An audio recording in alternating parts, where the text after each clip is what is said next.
Well, hello, Bill. How are you? Hi, Linda. I'm all right. Another day in paradise. For those joining us for the first time, I'd like to introduce Bill Waller, who's the editor of the Journal of Economic Issues and our expert on all things economic, as well as other insanities. And my colleague of many years, Linda Robertson, who is our media maven. This week, we're going to be doing the following. Bill is going to update us on prices, tariffs, exemption from tariffs, and why the whole Megillah is illegal, what it means that unemployment is up again, what we should think about the Bitcoin and crypto collapse, as well as AI speculation. And then we're going to turn to military law because of the controversy that's come up this week and the poor understanding of it. And then I want to return to the lawsuit that Trump is threatening against the BBC and reflect for a moment on what it means when billionaires who are bored want to get into media and become media moguls. And then finally, I would like to interview Bill on Larry Summers because Larry Summers is an economist, among other things. So, Bill, what about prices and tariffs? Well, obviously, the recent election highlighted kitchen table household issues of affordability. And at the same time, President Trump has been imposing tariffs on other countries, reciprocal tariffs, which means we put a tariff on their goods because they have tariffs on our goods. He has apparently noticed that the Republicans did not do well in the election, and as a result, began to pay attention to the consequences of his tariffs on prices in the United States. He didn't seem to mind too much destroying the U.S. agricultural system, but higher prices at the grocery stores apparently gets his attention, though there must be someone who informs him of that, since I doubt he's ever been in one. Now, Well, he's the one who thought groceries was an interesting old fashioned word. yeah. So anyhow, as dear listener, you know, the price of food's going up. And Trump has put reciprocal tariffs on many countries, which we generally import foods from. And so he got this great idea in the last week he could do something about those prices by making exemptions to the reciprocal tariffs on food items, common food items that people in the United States like to eat and drink. A lot of coffee, near and dear to my heart. Yes. And so he made these exemptions. Now, the question of the legality of the tariffs is before the Supreme Court now. So he imposed them without the consent of Congress, who has the constitutional right and ability to impose tariffs. But once you impose reciprocal tariffs, there are restrictions about how you make exemptions. You can make exemptions for items that are not produced in the United States Okay. for obvious reasons, like food. Okay, so bananas. Bananas and coffee make some sort of sense. What But about beef? beef, I think there's a quadruped in North America that can be eaten that tastes like beef. Yeah, I Yeah, think and you're right. yeah, we don't need to import beef from any place else. I mean, we have the entire state of Iowa dedicated to feeding cows corn and turning it into ethanol and gasoline. We're set there. Now, all of our bananas pretty much come in through New Orleans, one place, and most of them are Cavendish bananas. We don't grow them here. And we do have to import coffee. But that's a very small part of the number of fruits, vegetables, and pulses and grains that are now going to be flowing in tariff-free. So they were illegal in their implementation and they're illegal in their exemption at the same time, meaning that the entire tariff structure is probably lawless. And even Trump is willing to renege on his signature policy when it suddenly surprises him that he's going down in the polls to record levels. Well, what will the people who were growing things or raising cattle and making money off of it because of the tariffs. In other words, if you impose a tariff on item X, the person who makes item X in the United States automatically charges more for it because there's no competition. So how are they going to feel about, living large until all of a sudden he takes the tariffs off? Well, we talk a lot about uncertainty here. When you impose tariffs on external beef, then there's only domestic beef, and as a consequence, beef prices go up. Right. As you noted, when you take those tariffs off or import a large amount of beef from someplace else, then the price of beef goes down, and ranchers and meat processors in the United States lose on that basis. Now, of course, you mentioned that the prices of American producers would go up. That is what people were seeing in the grocery store. Exactly right. Beef was getting more expensive. Trump doesn't care about cattle ranchers or agricultural producers. He needs prices to go down in the grocery store because that's what he promised when he got elected, and he has done nothing to address consumer prices except raise them since he got into office. Now, the election that took place put a guy named Amdami in as the new mayor in New York City who ran on those very same issues. And, of course, Trump, seeing that resonated with the voters in a big way and caused a major embarrassing defeat for the Republicans, is what precipitated this move. And again, it illustrates two things. Trump has put in policies that he does not understand. Exactly. And second of all, he doesn't care about the electorate. He'll say anything, but he doesn't feel compelled to actually follow through on his promises until it begins to impact his ability to get his way. Well, one of the things I do think that the Democrats gained during the shutdown of the United States government and the election was that the off-year election was that they got the word affordability front and center. And even though Trump makes fun of the word, he's sure trying to appropriate it. That's what this is about. Well, I think that is the winning strategy in the next election. You can look at working people who traditionally vote Democrat and working people who traditionally vote Republican.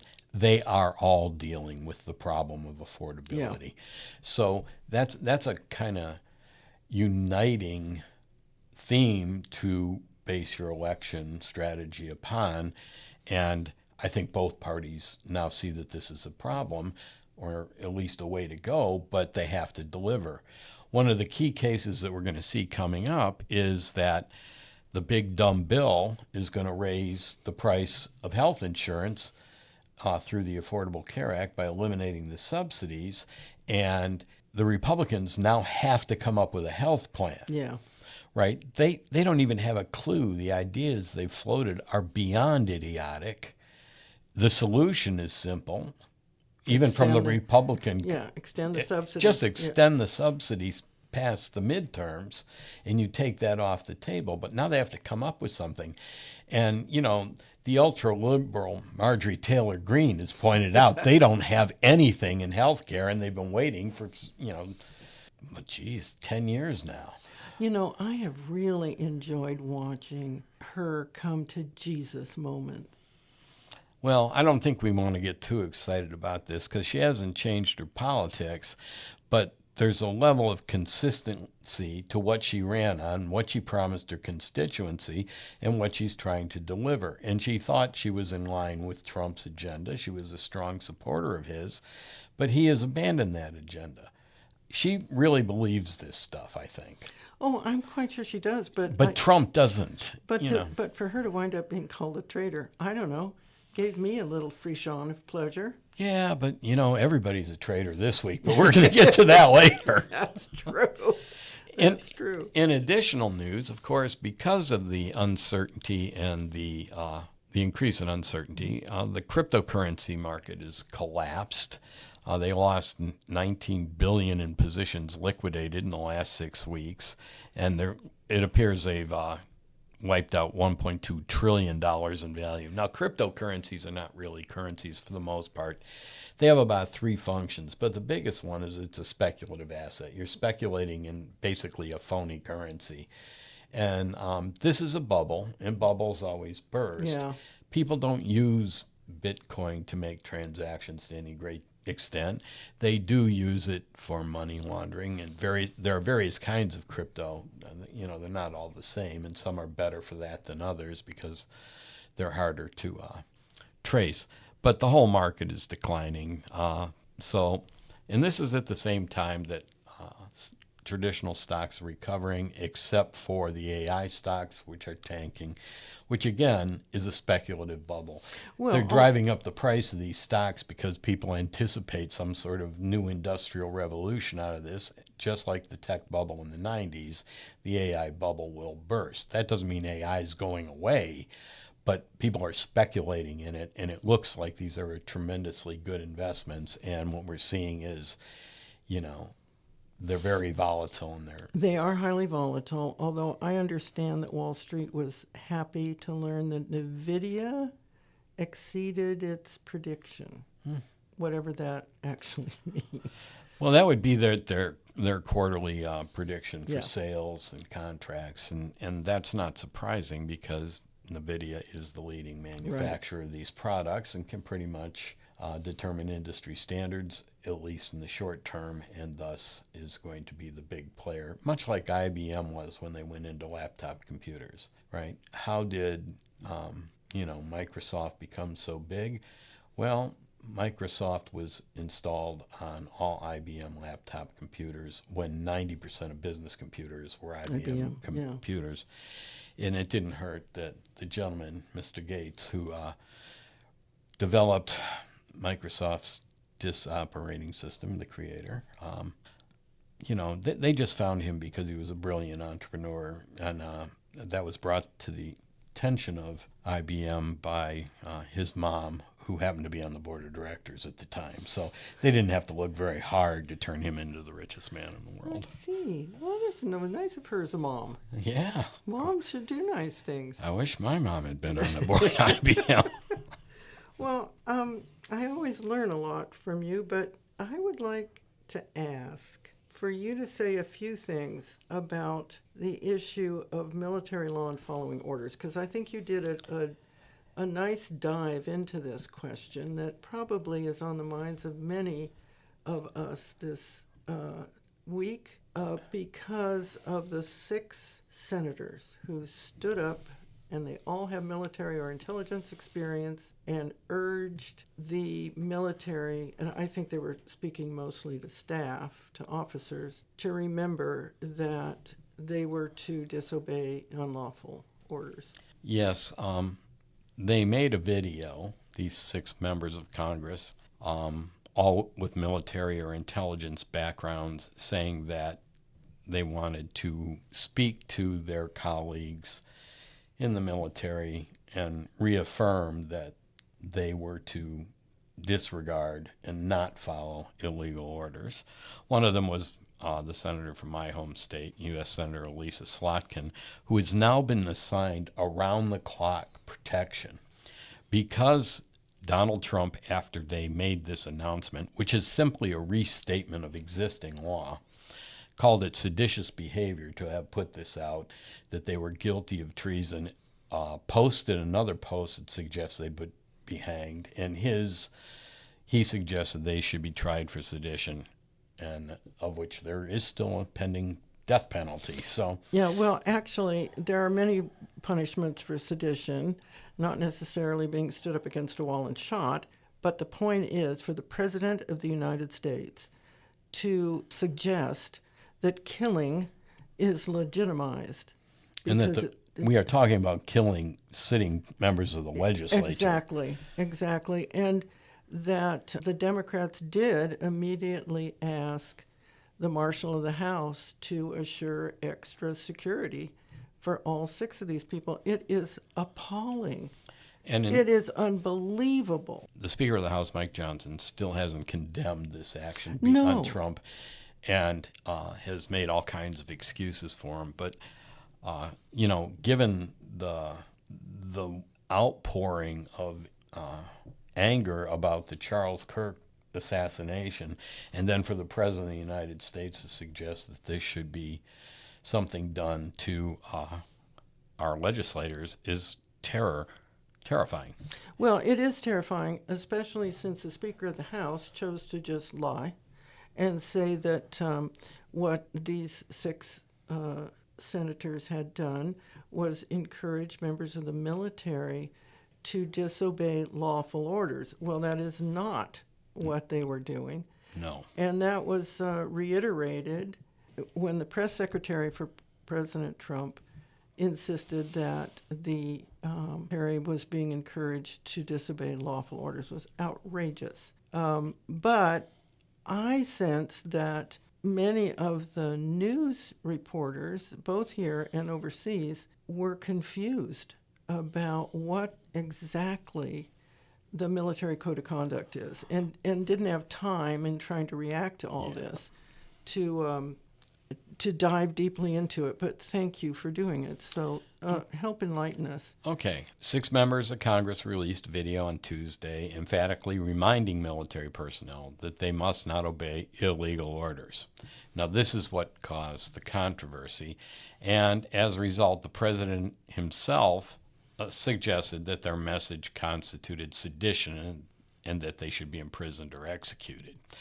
Now, a gentleman named Mark Hertling has done a nice essay in the Bulwark talking about what this really means. Okay, and he points out on the first day of service, every enlisted soldier, sailor, airman, Marine, Guardian, and Coast Guard learned that there is a military oath. But there's 2 actually, and the difference between them is what's really important here for refusing illegal orders.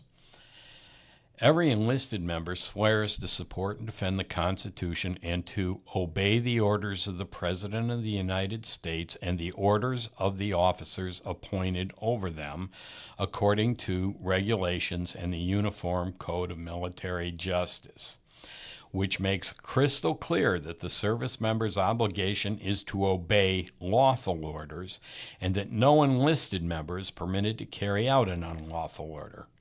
But the enlisted oath is also intentionally anchored in the obedience to the chain of command.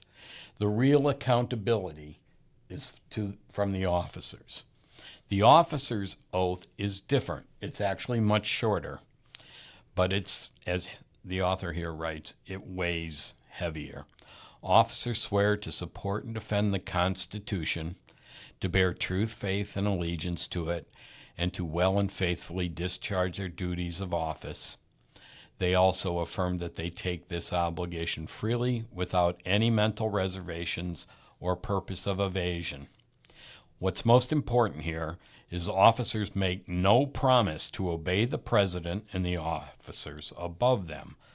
And he notes that this is not an oversight because officers give orders, and in that process they evaluate the legality and act as a constitutional circuit breaker to unlawful orders.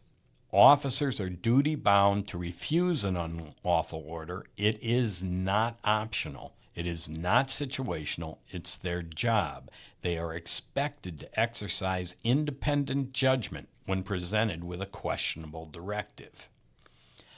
Okay, so these are very different oaths. Yes. And it assigns the real decision about whether an order is lawful or not to the officers who are duty-bound not to transmit an illegal order to the enlisted men. Okay, and this is what has in the past been the safeguard that has kept the military impartial and kept it out of politics and kept it from doing illegal things. Now, that does not mean there have not been mistakes in the past. I can't imagine that the folks at Kent State were really thinking about whether or not they were given a legal order or not, and there are other circumstances. Yeah. But this is a constitutional circuit breaker to protect enlisted men from having to make these kinds of decisions, requiring officers to make these kinds of decisions, and to keep the military out of being committed to a particular person or to a particular political position or political party or ideology. Yeah. And that is what the senators were reminding the military of. Yes. This is not telling enlisted men to ignore orders. Yes. And I just as a sideline, my husband, Gary, of blessed memory, was seconded from the United States Army into a CIA operations in the jungles of, and he went on a mission. He saved the lives of a number of the people who were with him because he was a sharpshooter and sniper. They all got out of there. And then they got orders to go back in, and he refused because he knew it was an illegal order, and he knew they knew. So he was not court-martialed. He was sent back to Germany to do things that were part of his regular army. But without that protection, without that ability to refuse orders, no matter what you think of the atrocities committed during the war in Vietnam, they could have been a whole lot worse. Yes. And they would never have been brought to public attention because it wouldn't have been seen as outside the military code. We need that protection. Mm-hmm. But the question remained, why did the 6 senators stand up and do this? Well, I think that the precedent that Trump has said of commanding National Guard troops to go into cities to keep order, and when he defines any activity of political opposition to him as a riot or insurrection, is an attempt to use the military to suppress the population's political actions, legal political activities. And now he's suggesting that, public officials should be executed for even opposing these sorts of orders that he's giving. Right now, I think he's had over 20 boats attacked in the Caribbean. Yeah. And without even a declaration of hostilities or consulting Congress, and with no evidence that these are particularly bad actors or bad actors who are directing their activities at the United States. Some commentators are suggesting that these might even be Venezuelan fishing boats, which does not say good things about the prospects of charter fishing in the Caribbean in the near future. No, I think that's right, but I also heard a report that I will trace down for next time so I can give a source. But the report I heard is that in one of these attacks, there were 2 survivors, and they were submitted to extrajudicial execution. We cannot have that. No. We cannot have that. But one of the other things that behind it is that they were these veterans, right? Yes. And the members who stood up to say this is just not right were aware of concerns among the top officers about the orders that they were getting. And one of the things that was of concern to them, and this is, I would say, more the Navy than the others, but probably all of them, is that they had received a letter, a directive from the Department of Justice saying that the orders to attack these ships was legal. Well, the Department of Justice doesn't get to decide that. There's military counsel and an entire division of the military that concerns itself with the legality of military action. Right. So they were getting a lot of concerns from the military upper echelon saying, what are we supposed to be doing here? We're very concerned that we're entering into action that could wind us up on criminal charges, even though the Department of Justice said they couldn't be held to be committing an illegal act. Well, these 6 senators decided to just stand up and make it clear, if it's unlawful, don't do it. Yeah, the Military Code of Justice also has a court that enforces it. Exactly. And that's who these officers are answerable to, not the Department of Justice. Thank God. Exactly. Since many of the members of the Department of Justice team are hoping that when they're done, they can go to law school. These people have almost no experience with regard to prosecution or criminal law or federal law, but they're real good on insurance policies and real estate. Well, This is, if I got an opinion from the Department of Justice right now, I don't think I'd be overly concerned about it. There's a special file in my office. It's round. It has a plastic bag in it. That's where it would go. well, I think that's exactly what was of concern, and that's why we owe a debt of gratitude to Alyssa Slotkin, who's from your home state, because she is former CIA. And she took this extremely seriously, and she recruited the other 5. But by any measure, Bill, it was an extraordinary action for 6 sitting senators to take. And I think it's what the American people have been wanting for a long time, for somebody to say something. And whether it will lead to a cessation of those attacks, I don't know. Something should. I'm surprised we haven't heard from, the United Nations. I suppose Venezuela has filed all kinds of protests and stuff, but we're not going to see that in the U.S. media. That would involve reporting, and I think the last reporter's busy on something else. No, the ranks of our newspaper and television and media reporters are so decimated by the change in the industry that there really aren't enough of them to cover the massive corruption and incompetence in the government exactly right now. Yeah. It's like every day we look and it's like, what piece of idiocy and criminality are we confronted with today in this news cycle? They must all be exhausted. Well, I agree. I was listening to the BBC report this morning, and they interviewed a professor who specializes in military law. I think he was just in somebody's Rolodex because they called him very quickly because his story was breaking. But he said the military concerns about the attacks on these boats has been alleviated because of this reassuring memo from the Department of Justice. And I thought, no, you shouldn't have called him. It was wrong to call. But I think it takes your point. The news is breaking so fast, and it's so over the top that, and they do want to call upon experts, but it's not being vetted the way it once was. They just don't have the personnel. Yeah. So I just want to summarize it. First, being deployed to cities and being ordered to treat American citizens as if they could be targeted. And second, the attack on the ships.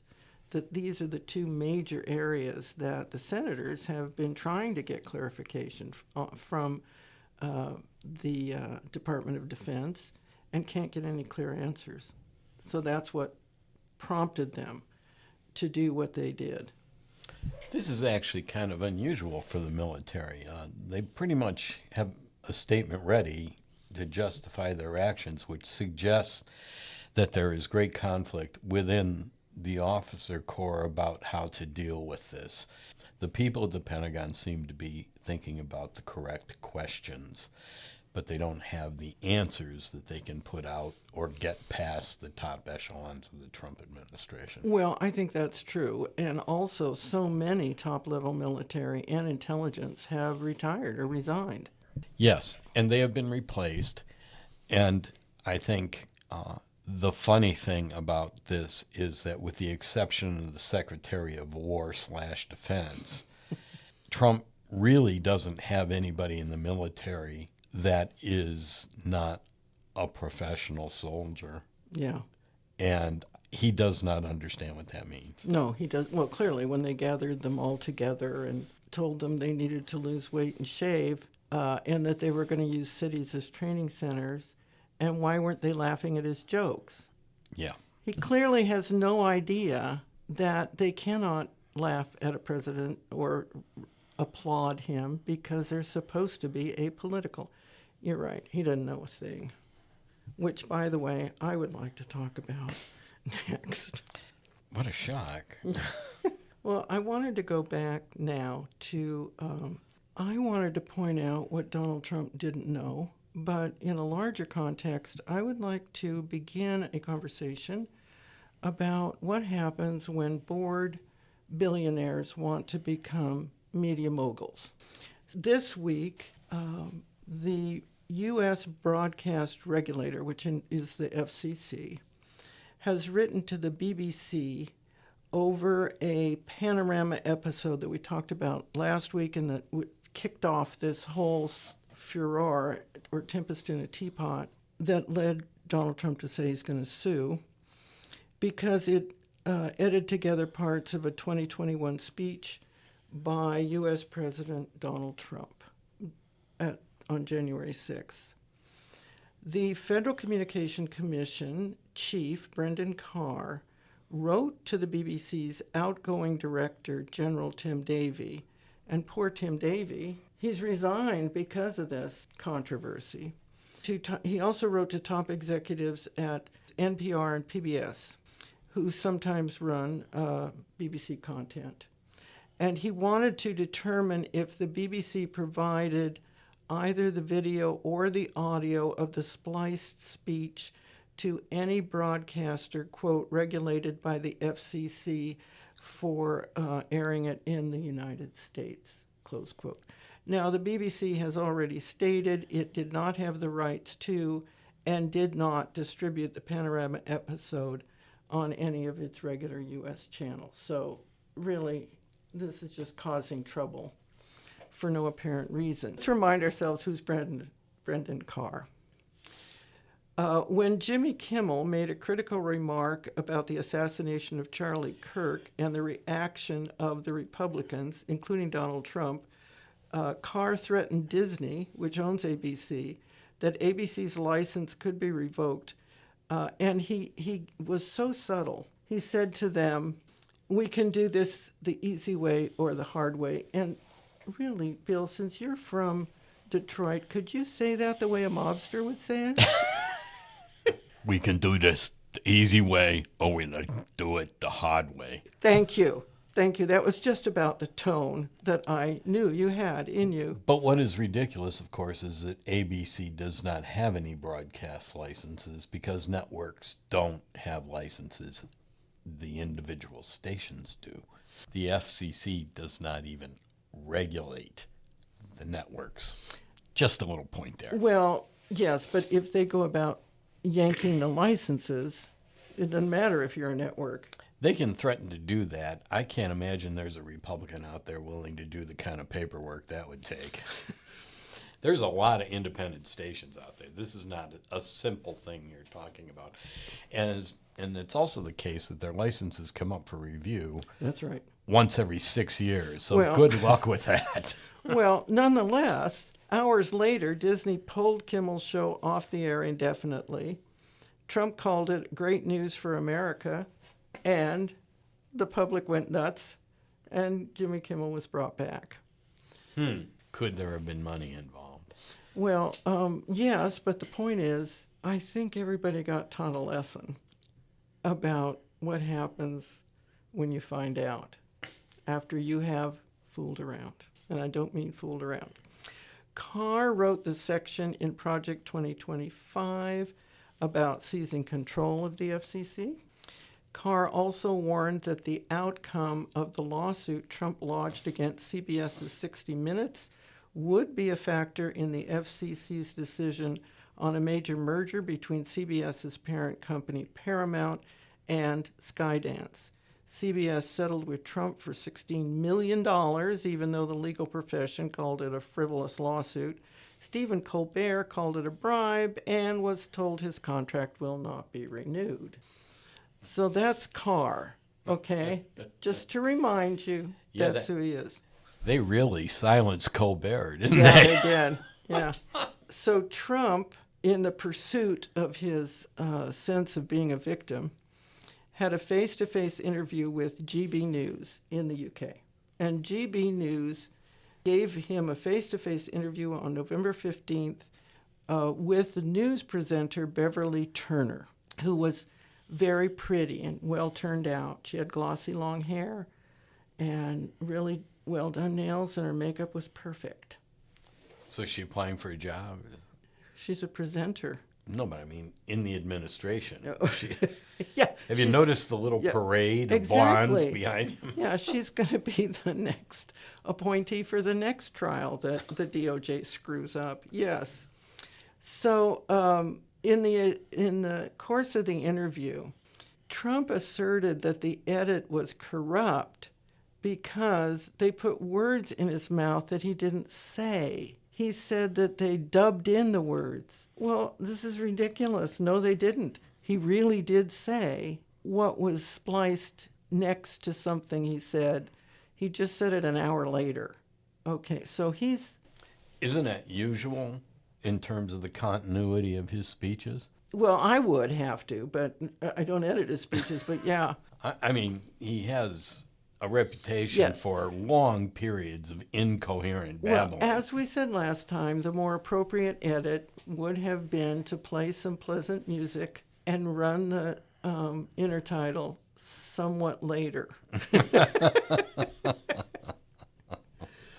Anyway, Trump was also unaware that the BBC is owned by the UK government and paid for by license fees. I'm not making this up.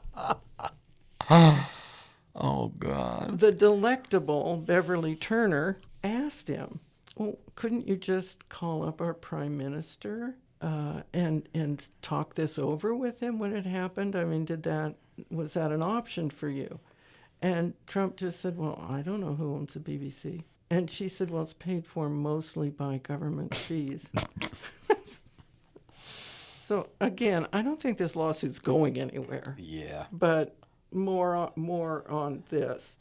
So my question now for the audience is, who owns GB News? Because I want to begin a series on billionaires who are bored and want to become media moguls.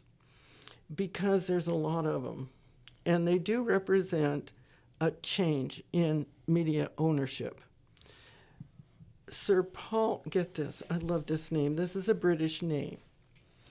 The person who owns the controlling share in GB News and who started it is named Sir Paul Clucas Marshall.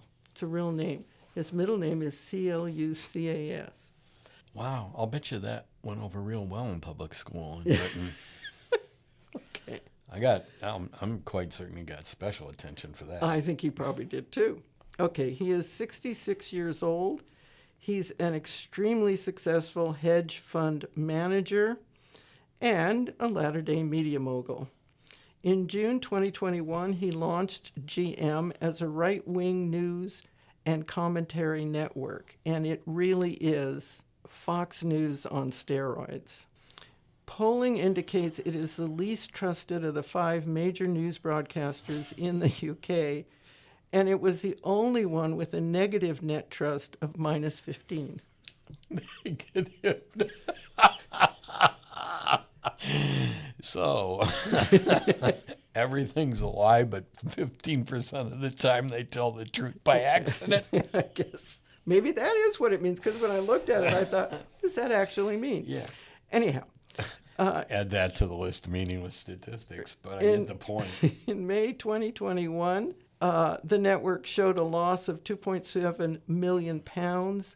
In May 2023, the company posted a loss of 38%, bringing a total deficit to £76 million since it was started. In that financial year, the losses were 6 times greater than revenue.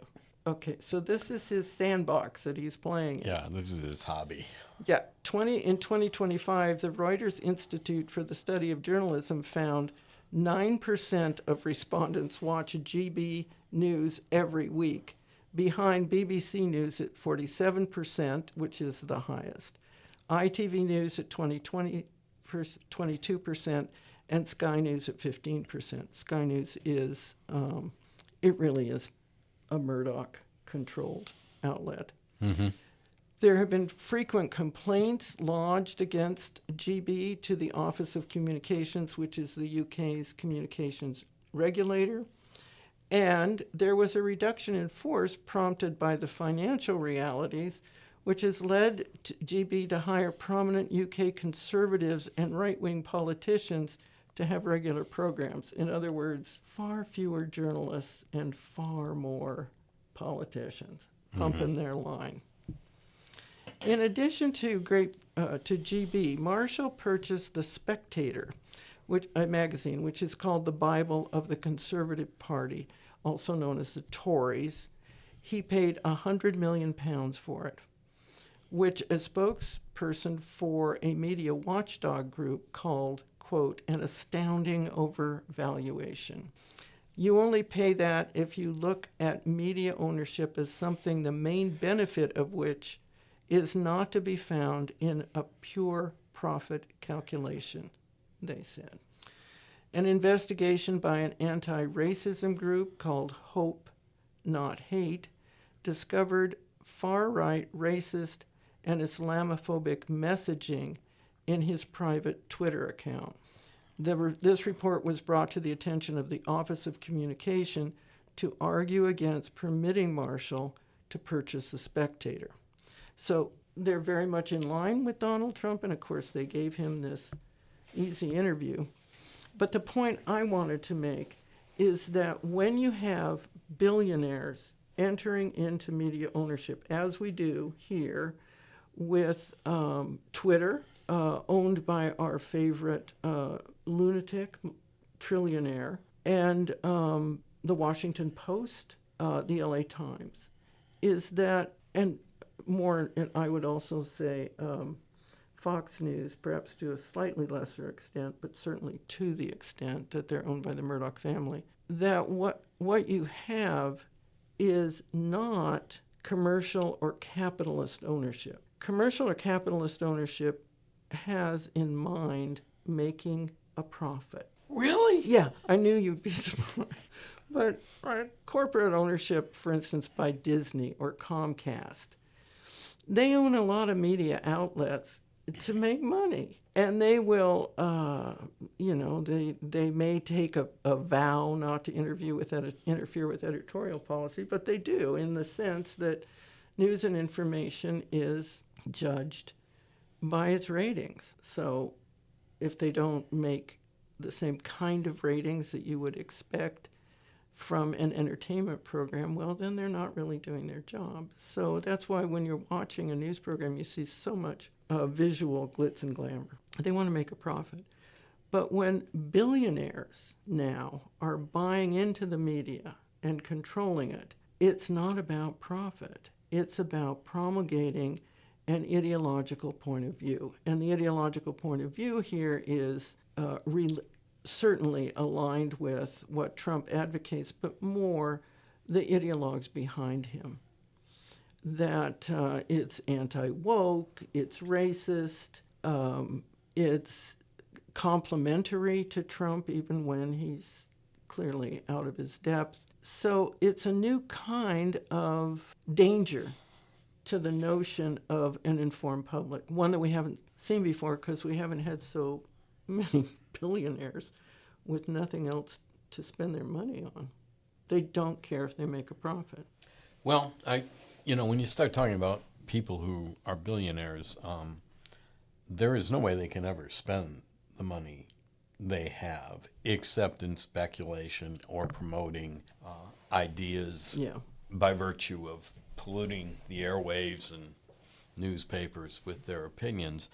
There is a larger system under this that supports it, or did, neoliberalism. And one of the key elements of neoliberalism is that you have to control the message to working people because they would always vote for the welfare state rather than the neoliberal state, which shifts income away from them. So this ideology, the larger ideology, guarantees the power of billionaires and guarantees the continuing profitability of their other exercises. And so, in a sense, control over the media, while the media industry itself, or the media firm itself, doesn't have to be profitable, it maintains their ability to control the flow of income. Well, absolutely right. I think that's right hits the nail right on the head. So we could look now briefly at how the BBC and the government has responded. They have this lovely thing in Parliament where members of Parliament, and that includes the opposition, can ask the Prime Minister, Keir Starmer, questions. Mm-hmm. The head of the Liberal Democrat Party asked Keir Starmer, after a very impassioned speech about this, if he would guarantee that no ratepayers would ever have to pay a dime if this lawsuit is filed. And Keir Starmer made an equally strong response about protecting the BBC and also protecting the public. We don't hear that here. No. And then the director of the BBC issued a very strongly worded letter to all of the employees of the BBC saying, we will fight this to the last drop. And it was kind of a cold, dead hand sort of speech. We're not going to give an inch on this, to reassure the employees and to say, we don't think that this has any merit. There was no defamation. And I don't know how you would show defamation. He was elected president. Where's the defamation? Anyway. Or if it was a defamation, they didn't do a very good job. They didn't do a good enough job of it, right. So the point is, the BBC and the UK government plan to stand tall. However, I also heard a very interesting discussion among the editorial staff of a very popular satiric publication called Private Eye, which is really wonderful and funny and smart and well-informed. And the concern there was that, first of all, the only way this can be found to have standing is if it was broadcast in Florida, which is where the legal residence is of Trump, because it won't have standing otherwise. For one thing, in Britain, they have statute of limitations, and this has exceeded it. But if it can be established that he can show harm in Florida because it was aired there, then the concern is that these ridiculous lawsuits are very expensive to defend against, and that might at some time in the future lead to the BBC coming to some kind of settlement. And it was a concern, but and a legitimate one. A legitimate one. I mean, these kind of lawsuits just, they create a lot of energy around Donald Trump, but they're also costly. Yes. One of the things most people don't realize is sometimes you do sue people for revenge. It's not about getting a judgment. It's about running up their legal bills until they can't stand it anymore. Trump is missing one key factor here, and that is the UK has a sovereign currency. Yes. He does not. Right? He can't go to the U.S. Treasury and say, give me money so I can sue the BBC. The BBC can go to the Bank of England and say, give us money, we're being sued by Donald Trump and we're not going to settle. So I don't think England will run out of money anytime soon in this lawsuit, but it's a pain. It's just a distraction. And of course, it's now filled 2 news cycles, so he's already won. Well, excepting for the one head of an opposition party, the Lib Dems, and the current prime minister to both say, no, we're not giving in on this. They're the ones who can say to the Bank of England, we're going to need extra cash for this. So I think it means a lot. And I think the fact that Trump had no idea that the BBC is owned by the government is very telling. Yeah, it's going to be kind of fun. I mean, wouldn't you want to be the nice junior lawyer who got handed this one? Who gets to go back and say, you want to sue a sovereign nation. Okay, how's that going to go? But, see, the key, I think we have to keep our eye on what's going on. Trump does things for domestic consumption. Yeah. Right? Now, the people who support him couldn't tell you what the 3 letters in BBC stand for. Okay, they don't watch this station. It's that little corner streaming BBC World News or BritBox, and they don't know what serial BritBox is. So, his constituency, the audience he plays to, this is just a word game.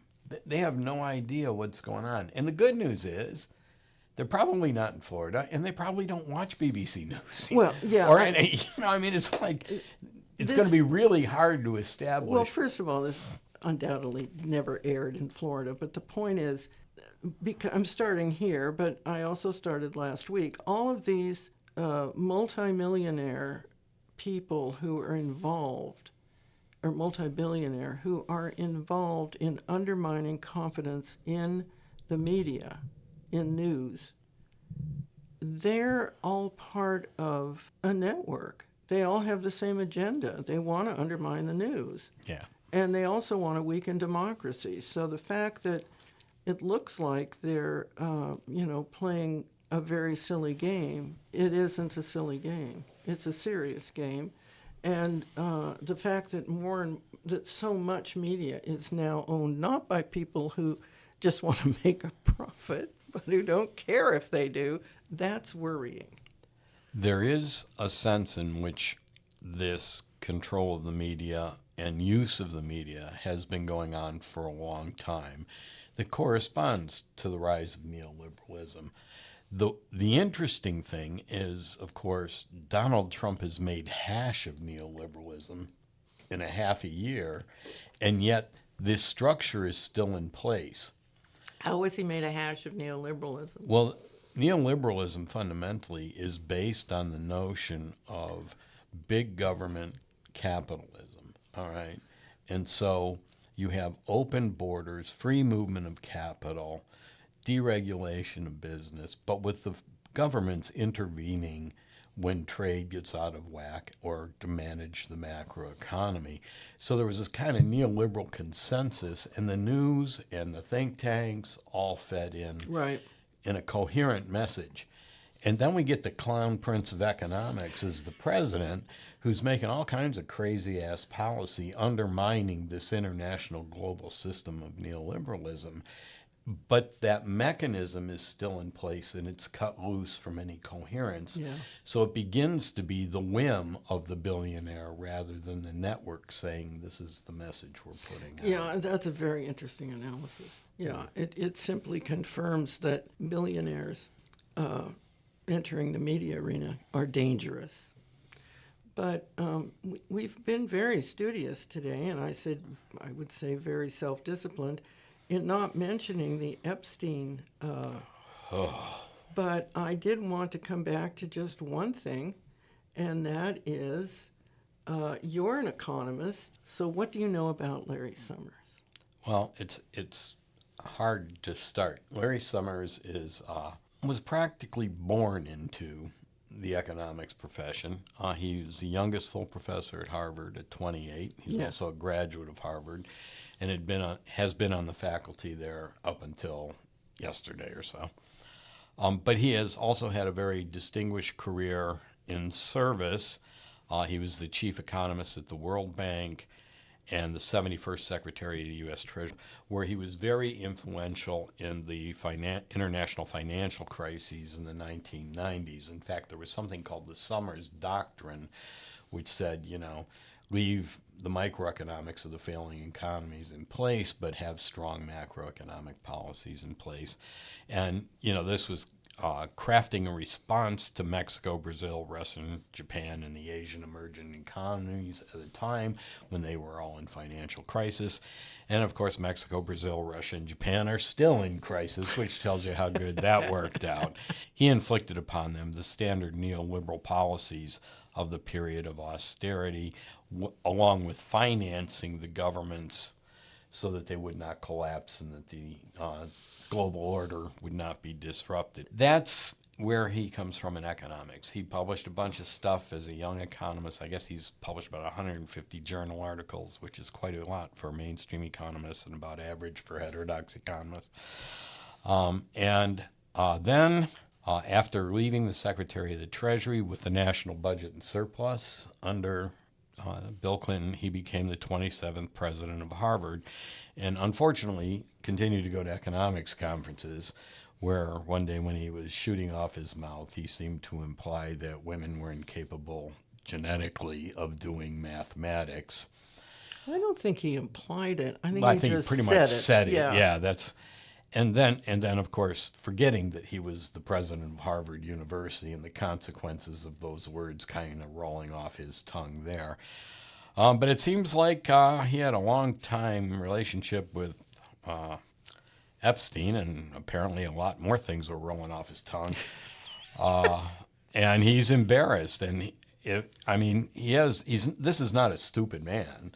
I think he's really pretty full of himself, and he's not a nice person, obviously, because he was talking to Epstein after the first conviction. Well, he used such crude phrasing, too. You know, he wrote Epstein and asked if Epstein had some advice on how he could get horizontal with a particular young woman who was an intern of A his. subordinate, a Chinese economist subordinate. Yeah. That's shameful, and he recognized it was shameful, and he ran some foundation at Harvard, and he thought stepping down from that would go some ways to minimizing the damage. I guess he's the wheel director of the Masava Rahmani Center for Business and Government at Harvard's Kennedy School. Do we know anybody affiliated with the Harvard Kennedy School? No, that couldn't be. In any case, he resigned from that, and then they sort of removed him from his teaching position at Harvard. He was teaching a class with 3 other persons, and they asked him to step away and let those persons give the lectures. So Tony Blair was lecturing at Harvard a few days ago.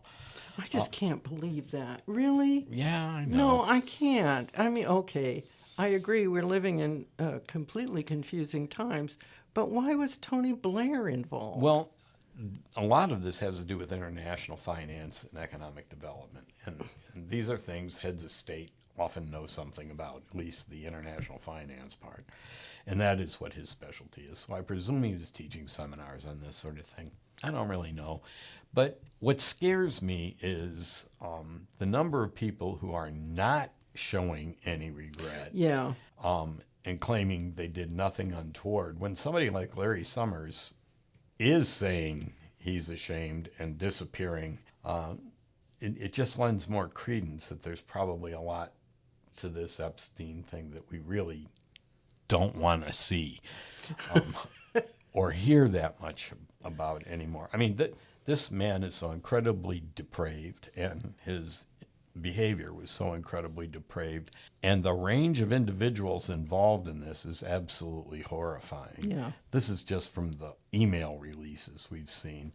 When we start getting the investigations from the Justice Department and all the information they've subpoenaed, I think it's going to be truly, truly disturbing to the American people. And I think that more than what Trump did in particular is what he is afraid of, that the scope of this is going to be so wide and so ugly that the price to be paid for it politically is going to be huge.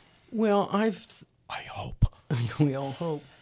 I would also like to just say that Larry Summers, as president of Harvard, received a vote of no confidence from the liberal arts college there. And that's why he went away. So hooray for sensible faculty action against putrid administrators. Not that I've ever known any. I'm just saying. This is the importance of shared governments in higher education. Absolutely. It's why you got to have it. See, my position on is there a smoking gun with Trump? He knew what was going on, and he didn't try to stop it. As a minimum, that's already an egregious complicity. Upon finding out, not reporting it was despicable, and continuing to maintain contact is affirming of this behavior. Absolutely. At a minimum. Yeah. At a minimum. That's why I don't... And in saying that, one has to note that Trump at some point did cut off contact. We have, fortunately, exhausted our sleaze quota for this broadcast. Hopefully for all time. Well, I would hope so. You know, it would be nice to talk about economics and media without having to delve into the cesspool of American and international culture. These people, no, these men make me sick. Well, and then there's Ghislaine Maxwell, but oh my God, the depravity is just, all right, let's not dwell in. That noise you hear is Bill banging his head against the microphone. So we are going to conclude, however, with my request to Bill that he review what he said to me about what he wished would happen with Epstein. And Bill said it shortly after returning from a tour of Vlad the Impaler's castle. And of course, Vlad the Impaler was the inspiration for Dracula. So what did you say you thought they should do with Epstein?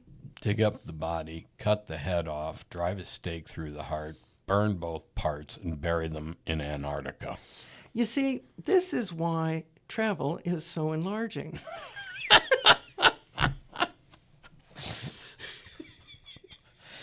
And on that cheerful note, we will say goodbye till next week.